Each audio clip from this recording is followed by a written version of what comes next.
जननीं शारदां देवीं रामकृष्णं जगद्गुरुं पादपद्मे त्वयोश्रित्वा प्रणमामि মুহুর্মুহু। পূজনীয় শ্রীযুক্ত মানদাশঙ্কর দাশগুপ্ত মহাশয়ের রচনা শ্রী শ্রী মা শারদামণি দেবী গ্রন্থ থেকে পাঠ। পৃষ্ঠা সংখ্যা 328। জয়রামবাটির অবশিষ্ট কথা, মা ও গোয়ালপাড়া আশ্রম। তবে দু একজন সরল লোক কখনো কখনো মাকে জিজ্ঞাসা করিত, তোমাকে দেখতে কত লোক কত দূর দেশ থেকে আসছে, আমরা তোমাকে কিছুই বুঝতে পারছি না কেন? এইরূপ প্রশ্নের উত্তরে মা একজনকে একদিন বলিয়াছিলেন, তা নাই বা বুঝলে, তোমরা আমার সখা, তোমরা আমার সখী। অপর একদিন গ্রামে চৌকিদার অম্বিকাচরণ বাগদি মাকে বলে, লোকে আপনাকে দেবী ভগবতী কত কি বলে, আমি তো কিছু বুঝতে পারি না। মা তাহাকে বলেন, তোমার বোঝবার দরকার নেই, তুমি আমার অম্বিকে দাদা, আর আমি তোমার সারদা বোন। অবশ্য এই বিস্তৃত গ্রামাঞ্চলে বহু অধিবাসীর মধ্য হইতে অল্প কয়েকজন দৃঢ় বিশ্বাসী ভক্তও যে বাহির হয় নাই তাহা নয়। তবে তাহাদের প্রায় সকলেই ভিন্ন গ্রামবাসী। খাস জয়রামবাটির একটি মাত্র নাম বিশেষভাবে উল্লেখযোগ্য, সে ভানু পিসি, জাতিতে সৎগোপ ও বাল বিধবা। তাহার সম্বন্ধে শ্রীযুত অক্ষয় চৈতন্য মহারাজ যে বিবরণ সংগ্রহ করিয়াছেন, তাহা ও অপর দুইটি নবপ্রকাশিত বিবরণ হইতে নিম্নের কথা কয়টি লিখিত হইল। ভানুপিসি ঠাকুরের সময়ের লোক। ঠাকুর যখন জয়রামবাটি আসিতেন তখন তিনি তাহার নিকট খুব যাইতেন ও অতি অল্পেই তাহার একজন একনিষ্ঠ ভক্ত হইয়া পড়েন। ঠাকুর তাহাকে একদিন বলিয়াছিলেন, তোর হবে। পরবর্তীকালে ভানুপিসি মাকে সাক্ষাৎ দেবী জ্ঞানে ভক্তি শ্রদ্ধা করিতেন এবং কখনো কখনো তাহার সহিত কলকাতা, কাশী ইত্যাদি স্থানে যাইয়া বাস করিয়াছেন।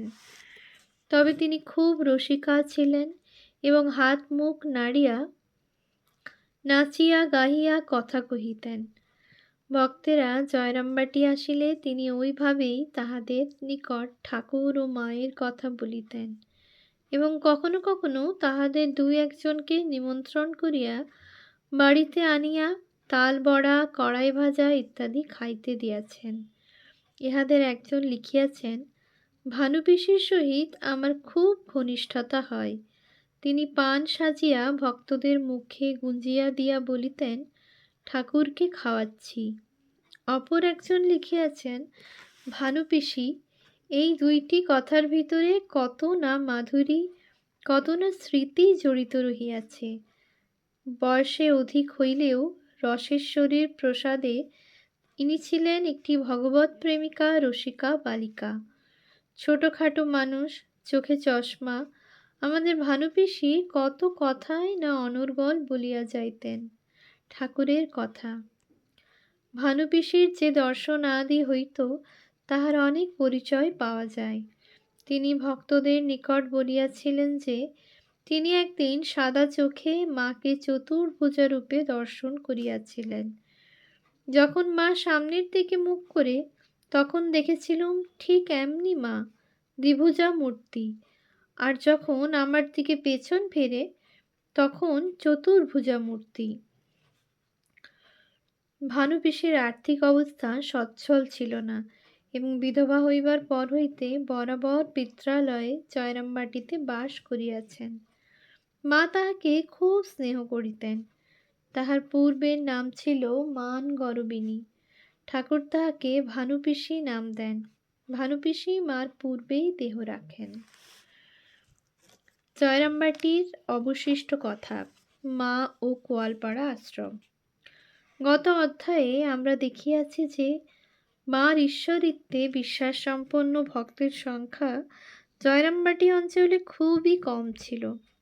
আবার যাহারা ছিলেন তাহারা সকলেই যে মার কৃপা লাভ করিয়াছিলেন বা করিতে ইচ্ছা প্রকাশ করিয়াছেন তাহাও মনে করা যায় না। দৃষ্টান্তস্বরূপ কামারপুকুরের গণেশ ঘোষাল ঠাকুরের সহপাঠী একবার মাকে দর্শন করিতে জয়রামবাটি আসেন। তখন মা গলবস্ত্র হইয়া তাহাকে প্রণাম করিতে উদ্যত হইলে তিনি বলেন, আপনি যে মা, আপনার কি ওরকম করতে আছে? ছেলের যে অকল্যাণ হবে, বলিয়া তিনি নতজানু হইয়া মাকে প্রণাম করেন। কিন্তু ইহার অতিরিক্ত তিনি যে কিছু বলিয়াছেন বা চাহিয়াছেন তাহার কোনো নিদর্শন নাই। স্বামী অরূপানন্দ লিখিয়াছেন, নিকটবর্তী শ্যামবাজার অঞ্চলের গরিব ভক্তেরা কখনো কখনো এক গোছ পান হাতে করিয়া, শ্যামবাজারে ভালো পান পাওয়া যাইত, মাকে দর্শন করিতে আসিতেন। কিন্তু জানা যায় এই গ্রামে মার দীক্ষিত সন্তানের সংখ্যা ৫-৬টির অধিক হইবে না। ইহা ছাড়া দেখাও যায় জয়রামবাটি অঞ্চলের কোনো গ্রামেই মার ভক্তদের কোনো কেন্দ্র গড়িয়া উঠে নাই। একমাত্র গোয়ালপাড়ার ইতিহাস সম্পূর্ণ ভিন্ন রকমের। গোয়ালপাড়া গ্রাম জয়রামবাটি হইতে ৩-৪ মাইল দূরে অবস্থিত। সেখানকার পাঠশালার শিক্ষক শ্রী কেদারনাথ দত্ত পরে স্বামী কেশবানন্দ একজন খুব কর্মী ও স্বদেশী ভাবাপন্ন লোক ছিলেন। ১৯০৬ সনের বর্ষাকালে তিনি মাকে প্রথম দর্শন করিতে জয়রামবাটি যান এবং তাহারই ২-১ মাস পরে শ্রাবণ মাসে তিনি গোয়ালপাড়ায় একটি তাঁতশাল প্রতিষ্ঠা করেন এবং ১৯০৯ সনের ফাল্গুন মাসে তিনি ওই গ্রামেই শ্রী শ্রী ঠাকুরের জন্মোৎসব করিয়া সেখানে একটি আশ্রম স্থাপন করেন। এই আশ্রমের ব্যয় প্রধানত ওই তাঁতশালার আয় হইতেই চলিত। তাহার কয়েকটি ছাত্র, বিবাহিত ও অবিবাহিত, উৎসাহের সহিত তাহার এই উভয় প্রতিষ্ঠানের কার্যে যোগদান করেন। ইহাদের অনেকেই পরে শ্রী শ্রী মায়ের নিকট হইতে দীক্ষা লইয়া সন্ন্যাসী হন। যাহা হোক, অতি অল্পকালের মধ্যেই গোয়ালপাড়া আশ্রমের সহিত মার একটা ঘনিষ্ঠ সম্পর্ক স্থাপিত হয়। তিনি এই আশ্রমটিকে তাহার একান্ত আপন স্থান বলিয়া মনে করিতেন এবং কখনো কখনো বলিয়াছেন, গোয়ালপাড়া হলো আমার বৈঠকখানা। কলকাতায় যাতায়াতের পথে তিনি তাহার এই বৈঠকখানায় একবার বিশ্রাম করিয়া যাইতেন এবং তাহার ভক্তেরাও কলকাতা প্রভৃতি স্থান হইতে জয়রামবাটি যাইবার পথে এখানে আসিয়াই রাত্রি কাটাইতেন ও ক্লান্তি দূর করিতেন। এই আশ্রমটির সহিত যেভাবে মার পরিচয় ও ঘনিষ্ঠতা স্থাপিত হয় তাহার ইতিহাস এইরূপ। ১৯০৯ সনে জ্যৈষ্ঠ মাসে মা শরৎ মহারাজ, যোগীন মা, গোলাপ মা প্রভৃতির সহিত জয়রামবাটি হইতে কলকাতা যাইবার পথে কেদারবাবুর বাড়িতে কিছুক্ষণ বিশ্রাম করেন।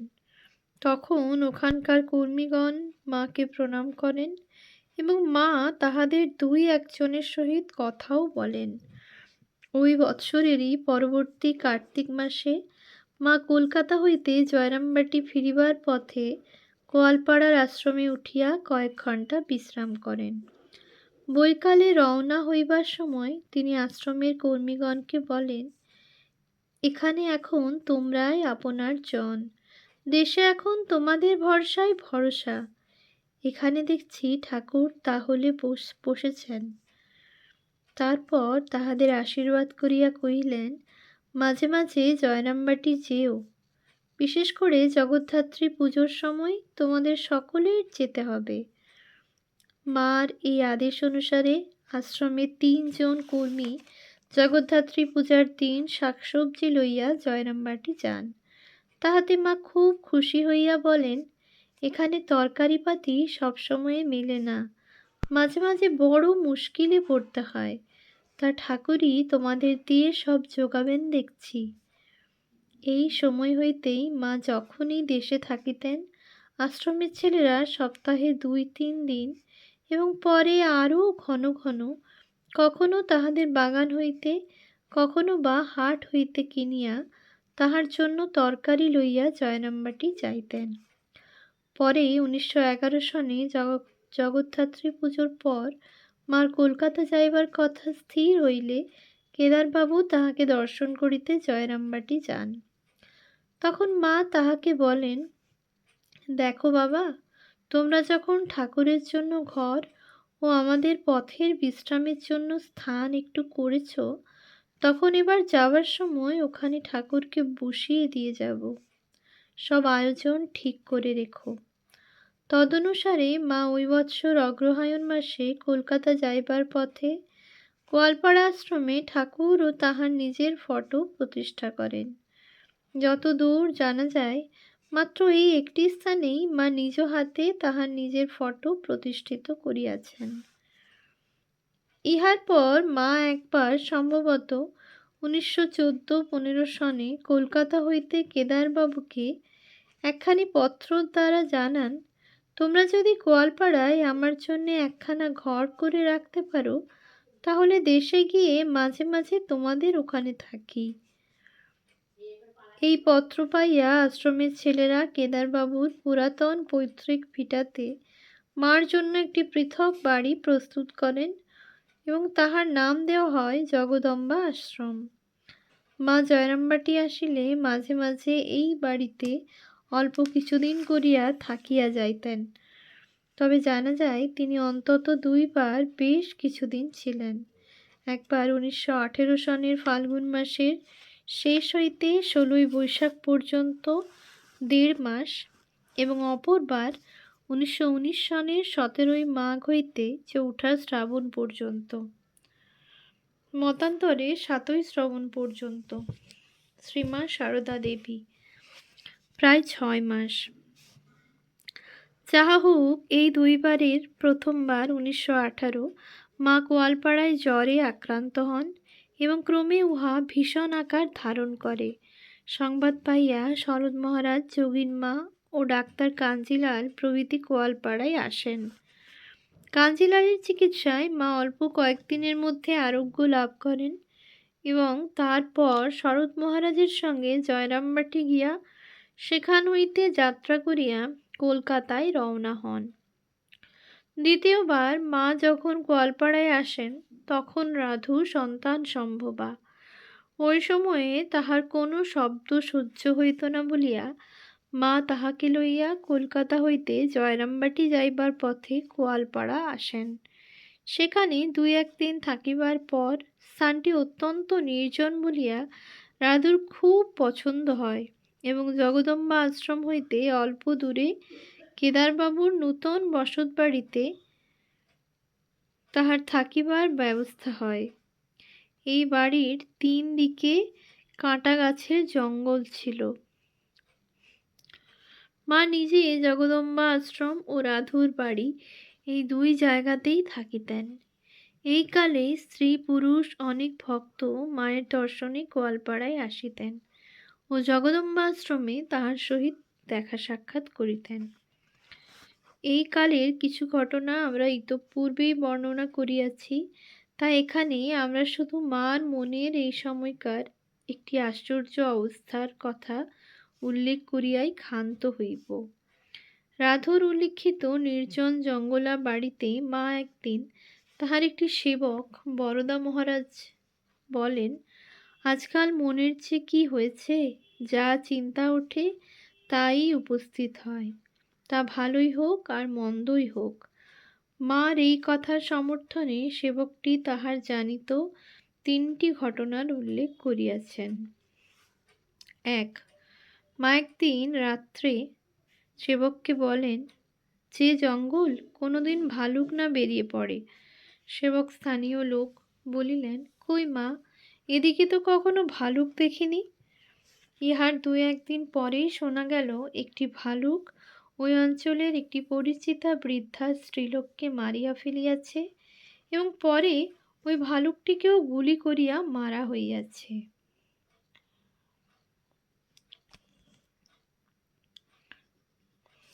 ওম শান্তি শান্তি শান্তি। হরিঃ ওম তৎসৎ। শ্রীরামকৃষ্ণার্পণমস্তু।